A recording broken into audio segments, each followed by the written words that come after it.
제가 오늘은 많이들 알고 계시죠? 팩과 마스크의 차이. 쉽게 얘기하면은 뭐 시트 마스크 아니면 피로부 팩 이렇게들 많이들 얘기하셔요. 제가 피부 미용 자격증을 따기 위해서 시험을 볼 때는 팩과 마스크가 확실하게 구분이 돼 있었어요. 근데 요즘 근래에서는 팩하고 마스크가 구분이 좀 애매모호해졌어요.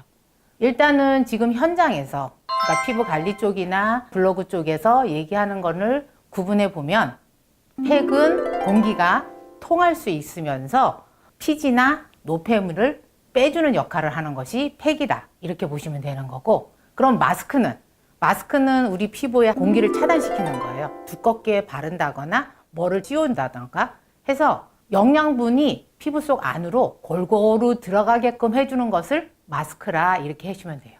그렇게 되면 이제 사람들이 구분을 하게 되죠.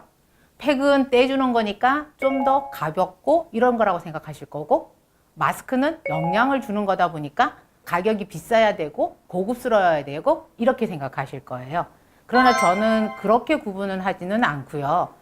팩을 많이 써야 되는 피부는 지성 피부들, 모공이 넓어서 모공 안에 피지가 많거나 노폐물이 많거나 여드름이 있거나 이런 분들한테는 제가 되도록이면 팩을 권해드려요. 그 이유는 제가 방금 말씀드린 것처럼 팩은 뭔가를 제거하는 그런 느낌에 있는 거고, 마스크는 반대로 건성 피부라던가 건성 예민 피부들, 뭔가를 많이 피부 속 안에 흡수시켜줘야 될 때, 그때를 마스크라고 보시면 돼요. 그래서 첫 번째 워시 오프 팩, 두껍게 도포를 해놓고 어느 시간이 지나면 미온수로 러빙하면서 씻어내는 것이 워시 오프 팩이에요. 머디에 있는 미네랄을 이용한다던가 하산토에 있는 미네랄을 이용한다던가 황토팩 안에 들어가 있는 여러 가지 영양 성분이라던가 독소를 배출해주는 이런 성분들을 이용해가지고 팩 작용을 하게끔 해주는 것이 이런 워시오프 팩이라고 보시면 돼요. 그 다음에 또 한 가지 팩이 있죠. 피로부 팩. 피로부 마스크 팩 같은 경우에는 하나의 필름막을 하나 형성을 해요. 그래서 피부에 밀착시키게 되면 리프팅 효과도 있고, 밀착함과 동시에 모공 속에 있는 것들 있죠. 그거를 어느 일정 시간 지난 다음에 필름 떼어내듯이 이렇게 떼내는 것을 피로부 팩이라고 보시면 돼요. 불과 한 10년 전에는 피로부 팩, 여드름이나 이런 것이 많은 분들이 그 피로부 팩을 하고 나면 깨끗해지니까 좋아서 많이 했어요. 근데 반대로 여기에 대한 또 단점을 얘기들 많이 하시고 계시거든요. 뗄 때 너무 피부에 자극이 된다. 마르는 시간이 너무 오래 걸린다. 그 다음에 이걸 필름 자체를 제조할 때 마르게 하는 성분을 넣어줘야 되기 때문에 향이 좀 강하다. 이런 얘기들을 많이 하셔요. 그러나 지성 피부이고 내 모공이 넓고 이런 분들은 오히려 피로부 마스크를 해가지고 적절하게 모공 속에 쌓여있는 노폐물들을 떼내는 것이 훨씬 더 좋은 방법이라고 제가 추천해드리고 싶어요. 그 다음에 저희가 보시면은 가장 많이 수출하는 것, 시트 마스크.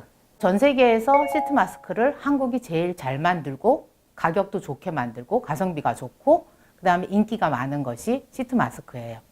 시트 마스크의 가장 중요한 포인트는 부직포예요. 부직포에 앰플, 영양분을 도포시켜서 묻혀가지고 얼굴에 도포하고, 그리고 한 20분 있다가 부직포를 떼내는 그런 것이 바로 시트 마스크. 또 한 가지가 그 크림 마스크예요. 제가 가장 권해드리는 피부는 건성 예민, 건성 피부들. 왜냐면은 단순히 한 20분 동안에 팩을 하거나 마스크를 해가지고 이 사람의 건조함을 제거하기가 상당히 어려워요. 그래서 크림 마스크 같은 경우에는 그 슬리밍 팩으로 해가지고 수면팩, 밤새도록 자면서 영양분이 피부 속 안으로 침투되게끔 해주는 것이 가장 좋다고 보시면 되는 거고요. 피부 관리할 때 8단계, 크린싱, 딥크린싱, 앰플 이렇게 8단계가 있다 그러면 어디에 영양이 가장 많다고 물어보시면 저는 당연히 앰플은 첫 번째이고 두 번째가 크림 마스크 단계라고 말씀을 드려요. 그래서 피부 관리실 쪽에서는 오히려 이 크림 마스크를 굉장히 중요시 여긴다고 보시면 돼요.